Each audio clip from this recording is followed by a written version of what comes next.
Quadros, esculturas, objetos e muitas memórias. Se você é apaixonado por galerias de arte, elas são verdadeiros centros culturais que nos levam a momentos mágicos da história. E para falar como funciona uma galeria de arte, nós estamos recebendo hoje o galerista Tomás Pacheco. Tudo bem, Tomás? Como vai? Tudo bem. Tomás, boa tarde. Obrigado. Valeu, obrigado pela presença. Como que a gente caracteriza uma galeria? Galeria é um espaço de comercialização de obra de arte, pode-se dizer assim.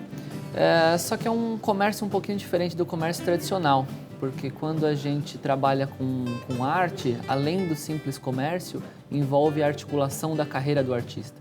Então a gente gerencia, tem uma parte de gerenciamento de carreira, a representação do artista. Do artista. E como vocês escolhem esses artistas? Olha, eles vêm das mais diversas formas. Tem artista que, por exemplo, era do meu ciclo de amizades, né? Então eu cresci acompanhando o que ele fazia. E quando você percebe uma seriedade, percebe que o trabalho é feito com começo, meio e fim, então talvez ele esteja pronto para ingressar no circuito de artes visuais de fato, né? Às vezes indicação de outros artistas, às vezes busca, a gente pesquisa muito, está sempre visitando exposições em espaços institucionais. Tem muita gente boa por aí, saindo de faculdades todos os anos. Acredito que muita gente até procura vocês, né, diretamente. Sim. Aí, né? Sim, eu recebo toda semana muitos portfólios e sempre recebo pessoas interessadas em trabalhar com a gente, né? O mercado ele é pequeno, então tem muita gente para... Você trabalha especificamente onde? Eu trabalho na OMA Galeria. Ela fica Onde fica a OMA? Fica na região metropolitana de São Paulo, na cidade de São Bernardo do Campo, bem no centro. E a sua formação, né? Como que é a formação de uma pessoa que é galerista? Normalmente a formação ela pode ser múltipla, né? Porque a cultura não exatamente ela tem uma formação específica. A minha, por exemplo, é completamente diferente do segmento tradicional. Eu sou formado em administração de empresas e tenho pós-graduação em gerenciamento de projetos e engenharia automobilística, porque eu trabalhei 11 anos na indústria automobilística, né? E a arte sempre foi uma paixão paralela aí que eu tratei, e há 3 anos eu estou me dedicando full time a essa paixão. No caso da OMA, a galeria onde você trabalha, existem peças específicas, galerias específicas, elas são segmentadas, como que é isso? Elas são segmentadas, tem galerias, eu dividiria em 3 grupos básicos, né? Primeiro a galeria de arte moderna, né? São os mais clássicos.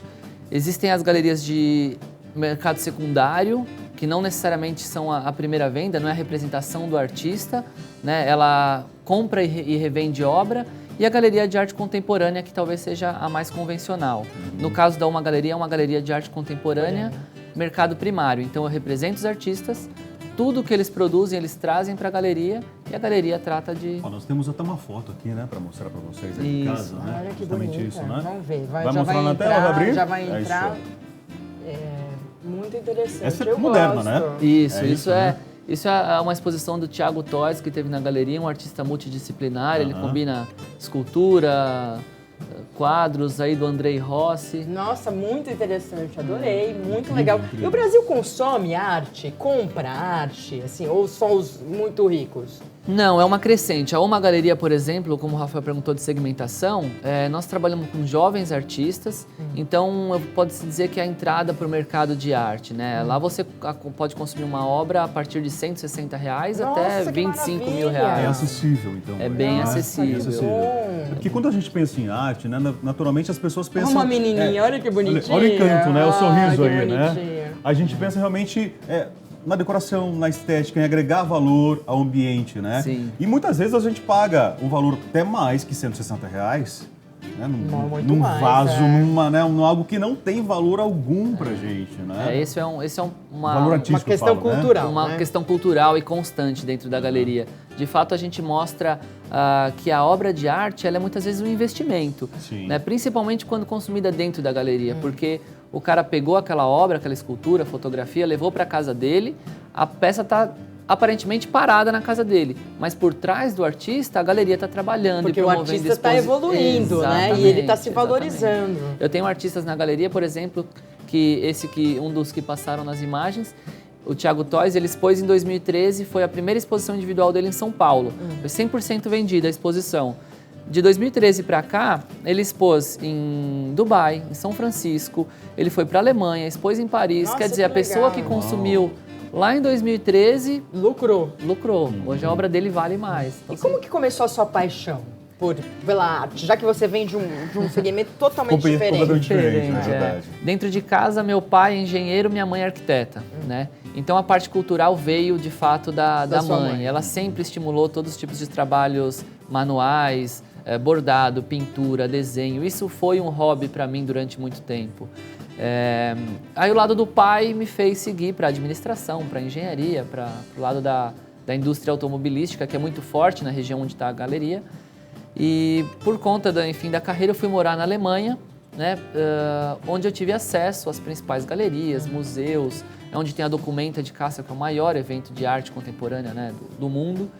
E despertou uma paixão. Voltando da Alemanha foi quando eu fui dar vazão a essa paixão, que deu muito certo, né? Num espaço de tempo muito curto, a galeria foi correspondendo às expectativas. E aí eu mergulhei de vez nesse mundo que é fascinante. Thomas, uma curiosidade minha aqui, ó. Eu sou um artista plástico. Cheguei lá para você selecionou minhas peças para serem expostas. Eu cheguei e apresento, ó, essa aqui é minha peça. Como que a gente precifica uma peça?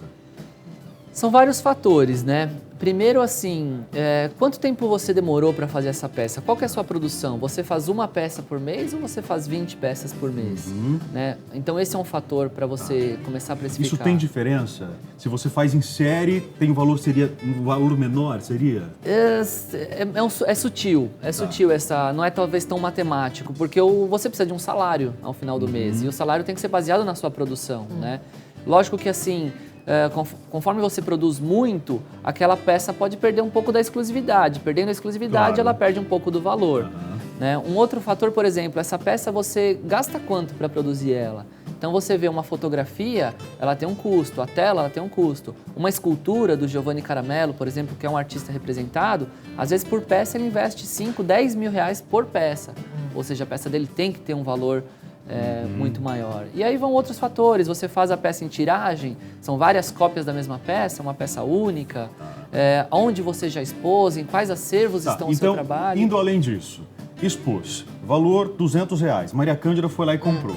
Aí depois da sua galeria, eu também expus em Londres, fui para os Estados Unidos, fui para o Japão, eu expus o Brasil inteiro. Vai aumentar. Como que é esse aumento? Como que valoriza a obra? Não existe uma regra também, né? Nós vamos medindo a resposta também do consumidor e a resposta desses espaços institucionais, o interesse deles. É muito engraçado que no comércio de obra de arte, às vezes quando o artista está bombando e você está com uma alta demanda pelo trabalho dele, é hora de retirar, aumentar essa demanda e voltar ao trabalho com um valor maior. Então, sempre quando a gente não tem, quando a pessoa morre, né, infelizmente, é que o preço aumenta, né? Exato, porque não tem mais produção. Grandes pintores, exatamente, Picasso, Renoir, né, Monet, todos eles. Como que você faz uma criança gostar de arte desde cedo, assim, levando nas galerias? É um trabalho... Tal como essa foto agora aí, ó, de novo, de novo revendo a foto. É um trabalho fascinante. Dentro da galeria nós temos o Home Educação, que é justamente para a formação de público, né? Então nós criamos algumas dinâmicas dentro do espaço de arte, que normalmente é um espaço frio, um espaço para a pessoa entrar, não pode tocar em nada, ele é suntuoso, não posso falar alto, né? Tem que tomar cuidado com a circulação. E nós fazemos atividades diversas para despertar o interesse neles, né? E atividades lúdicas. Então uma atividade que é muito engraçada e que eu adoro é levar crianças lá dentro e pedir para eles reproduzirem as obras de arte em movimento, em som, em gestos. Então, você está olhando esse quadro abstrato. O que significa em movimento para você? A criança começa a se movimentar e não para, agora você continua um outro movimento que também te representa. Dali a pouco está uma dança, está um frenesi, uma coisa muito legal.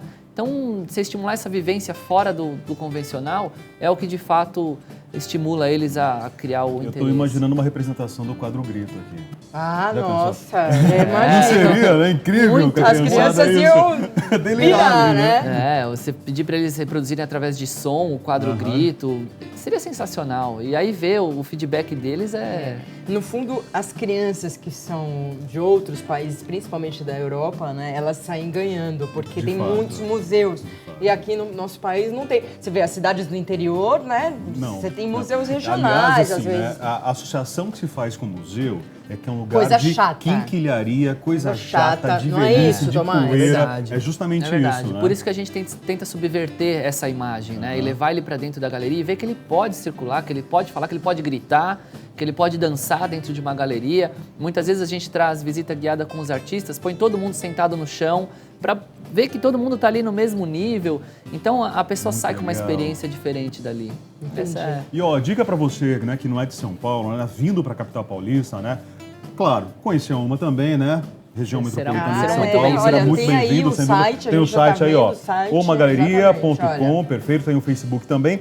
E também existem outros espaços aqui em São Paulo, né, que mesmo não sendo galeria, mas são salas de exposição, estão sempre abertas. É um contato que a gente precisa estimular nesse Brasil. No fundo, sempre tem lá na seção do jornal, na seção de fato. revistas, né? Revistas especializadas na Cadernos de cultura. cidade. Tem lá, exposição. Então, o pai também tem que olhar e falar assim, não, eu vou contribuir para a formação do meu filho. certo. E, ó, né? e muitos Tem que desses fazer espaços desde criança. gratuitos, hein? Muitos. Gratuitos, muitos. isso é verdade. Muitos. A Certo? maioria dos museus Lá é em São gratuito? Paulo, a visitação da galeria também é gratuita. Então, todo mundo convidado vai ser muito bem recebido pela equipe da OMA. Que bom, Tomás. Que bom, né? Esse Valeu, trabalho, muito né? obrigado, valeu pela presença, Obrigado rapaz. vocês pela oportunidade. Enriqueceu o nosso programa hoje. É verdade. Para o nosso trabalho é um espaço sempre grandioso estar aqui e conversar com vocês. Espero Valeu, que você obrigado. fique muitos e muitos anos ainda. Obrigado. Valeu. Muito bom. Bom, intervalo, no próximo bloco tem música, Maria Tem Cândida? circulador de fulô, forró universitário, muito legal. Mas antes da gente ir para verdade, intervalo, peraí, vamos segura mandar um um pouquinho. beijo aqui. A Gessi ou Jessi, não, acho que é Gessi, né? Gessi, deve ser. De Uawa, não. Uava. Uava. Na Bahia? Uava na Bahia. Desculpa que eu não... O Uava é uavense? Quem é de Uava? Deve ser O Silvio uavense, Santos que... deve ser uavense. queria Silvio Santos adora perguntar, isso, né? é isso. Beijo pra Bahia, a gente adora a Bahia aqui. Maria Tereza do Rio Grande do Norte, a gente também adora o Rio Grande do Norte. Muito obrigada. E a Lúcia de Limeira e o Marcos de Campinas. Um grande beijo pra todos E vocês. continue mandando WhatsApp pra gente, 0 operadora 11 94494 5023. Intervalo, no próximo bloco tem forró. A gente já volta.